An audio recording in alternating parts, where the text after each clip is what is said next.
Hi, everyone. This is Dr. Darren Slade from the Global Center for Religious Research, and I have the great privilege of being able to discuss Confronting Christofascism with author Carolyn Baker, who's a former psychotherapist, life coach, spiritual counselor, and author who currently lives in Boulder, Colorado.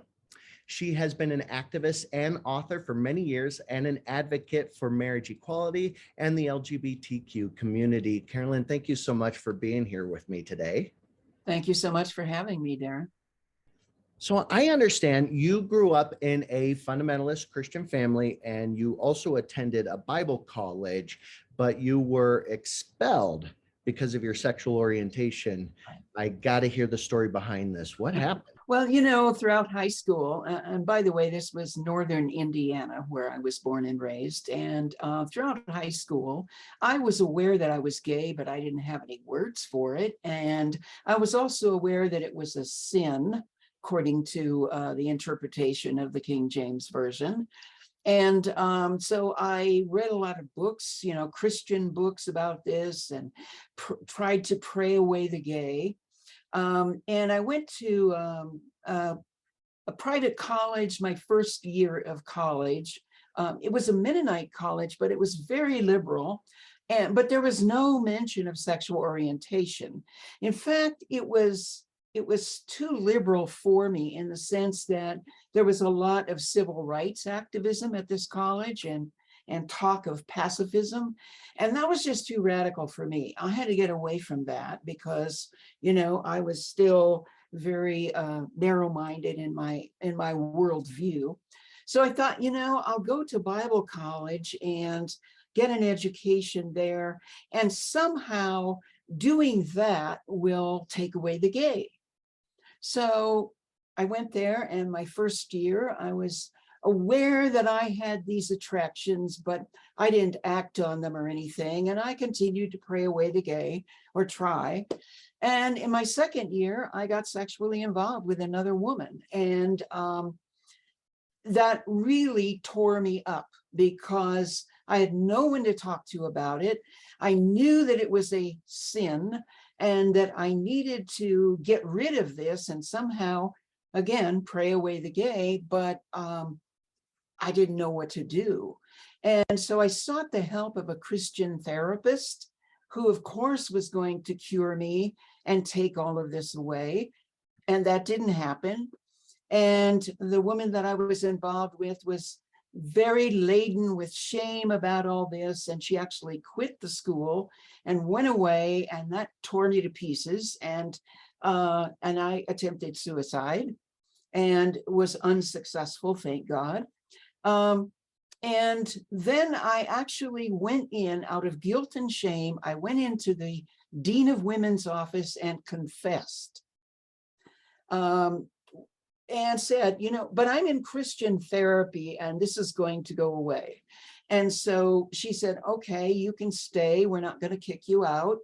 And then 6 weeks later, she called me into her office and said, I'm sorry, but this is no longer the place for you.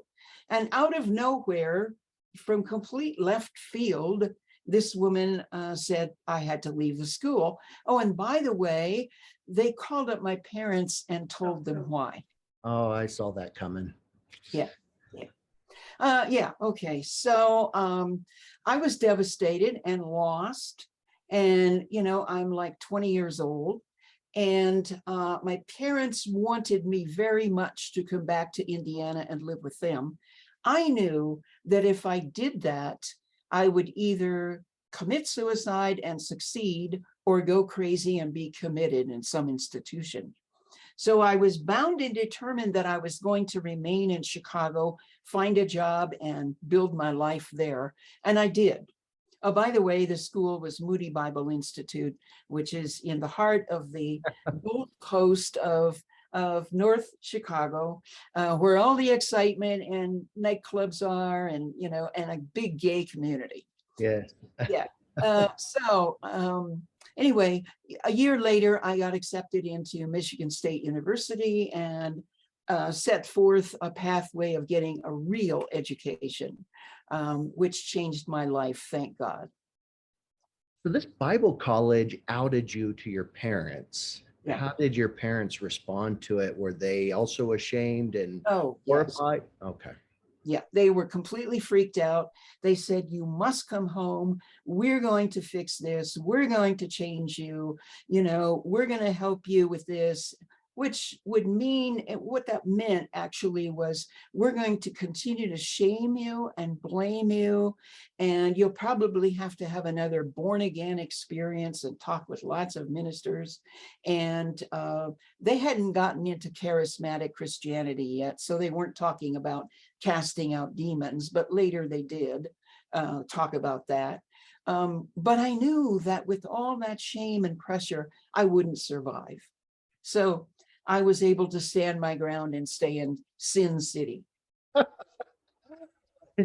What just strikes me about this is how immediate this would cause a level of distrust with religion or any type of specialist, any type of authority. Did it create distrust for the psychiatric community since you had been going to a Christian counselor? Did you end up distrusting counselors and therapists in general?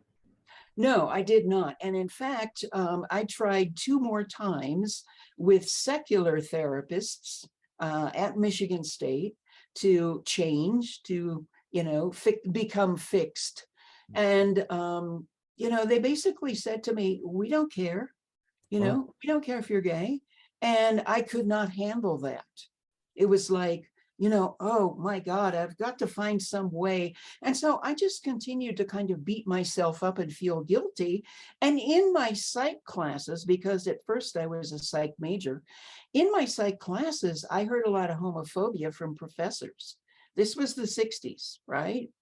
And well before any kind of marriage equality movement, well before the women's movement, actually. So I did not have a distrust of therapists, but when they told me it was okay, I didn't know what to do with that. Well, then about a year later, I did get involved with the women's movement, and there was an aspect of the women's movement that was very, very gay. It was called Radical Lesbians, and I got involved with that. And finally, at the age of 26, I was able to fully come out and say, I'm gay, I'm proud, this is wonderful, thank you, God, that I'm gay, and live my life from there on as a lesbian, out into the world.